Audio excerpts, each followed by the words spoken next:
નમસ્કાર દર્શક મિત્રો, એસડી ન્યૂઝ ગુજરાતી ચેનલ પર આપનું સ્વાગત છે ને હું આપની સાથે વૈશાલી પોબારુ કરીશું નજર આજના સમાચાર પર। અંકલેશ્વરથી ઝઘડિયા તાલુકાના ભાલોદ ગામ ખાતે સમસ્ત ઝઘડિયા તાલુકા બ્રહ્મ સમાજ દ્વારા ભગવાન પરશુરામજીના જન્મોત્સવની સાદગીપૂર્વક ઉજવણી કરવામાં આવી હતી। પહેલગામમાં થયેલા આતંકી હુમલાનો કાળી પટ્ટી બાંધી વિરોધ કરવામાં આવ્યો હતો। ઝઘડિયાના ભાલોદ ગામે વૈશાખ સુદ બીજના મંગળવારના દિવસે ભગવાન પરશુરામજીના જન્મોત્સવની समस्त ઝઘડિયા તાલુકા બ્રહ્મ સમાજ દ્વારા સાદગીપૂર્વક ઉજવણી કરવામાં આવી હતી। સામાન્ય રીતે ભવ્ય શોભાયાત્રા અને વિવિધ ધાર્મિક કાર્યક્રમો સાથે ઉજવાતો ભગવાન પરશુરામજીનો જન્મોત્સવ જમ્મુ કાશ્મીરના પહેલગામ ખાતે થયેલા આતંકવાદી હુમલાને પગલે શોકભેર અને શાંતિપૂર્ણ માહોલમાં ઉજવાયો હતો। આ પ્રસંગે ભાલોદ ગામના મુખ્ય બજાર ખાતે આવેલા મહાકાળી માતાના મંદિરથી મૌન રેલીનું આયોજન કરવામાં આવ્યું હતું। રેલીમાં ઝઘડિયા તાલુકાના વિવિધ ગામોના બ્રાહ્મણ, ભૂદેવો તથા બ્રહ્મ સમાજના અગ્રણીઓ જોડાયા હતા। મૌન રેલી મુખ્ય માર્ગ ઉપર થઈને મોક્ષનાથ મહાદેવ મંદિરે સમાપ્ત થઈ હતી।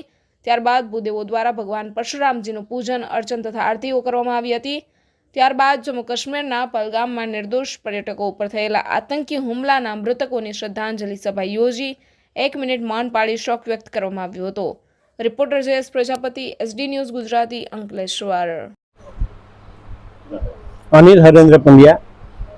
આજે પરશુરામ જન્મ જયંતિ નિમિત્તે અહીંયા ઝઘડિયા તાલુકાના પ્રોગ્રામ ભાલોદ મુકામે રાખેલો છે।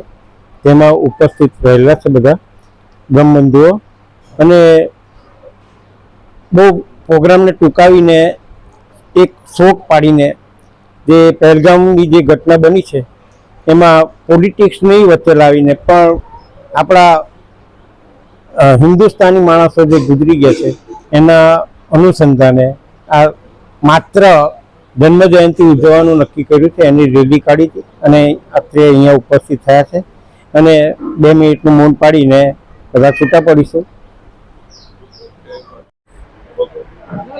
હું જ્યોતિબેન દવે, ભાલોદ ગામ ઝઘડિયા તાલુકાના બ્રહ્મ સમાજનું આજે પરશુરામ જયંતિ નિમિત્તે અમે બધા બ્રહ્મ સમાજ ભેગા થયા છે અને કાળી પટ્ટી બાંધીને જે પહેલગામમાં પ્રોપર હિન્દુ લોકોની હત્યા જાણી જોઈને કરવામાં આવી છે તેનો કાળી પટ્ટી બાંધીને વિરોધ કર્યો છે। છતાં પણ અમે આજે પરશુરામ જન્મોત્સવ મહોત્સવ શાંતિ રૂપે પૂર્ણ કર્યો છે। મારી એક અપીલ છે, મારી પર્ટિક્યુલર નહીં, અમારી બધા હિન્દુ લોકોની એક અપીલ છે, હિન્દુએ એકજૂટ થવું જોઈએ અને હિન્દુમાં એકતા હોવી જોઈએ। હિન્દુ લોકોએ એકજૂટ થઈ અને જે પહેલગામમાં આતંકવાદીએ જે હિન્દુ લોકોને ધર્મ પૂછીને એ લોકોની હત્યા કરી છે એ નિધન કાર્ય ફરી થવું જોઈએ નહીં હિન્દુસ્તાનમાં। જય હિન્દ, જય ભારત, જય પરશુરામ।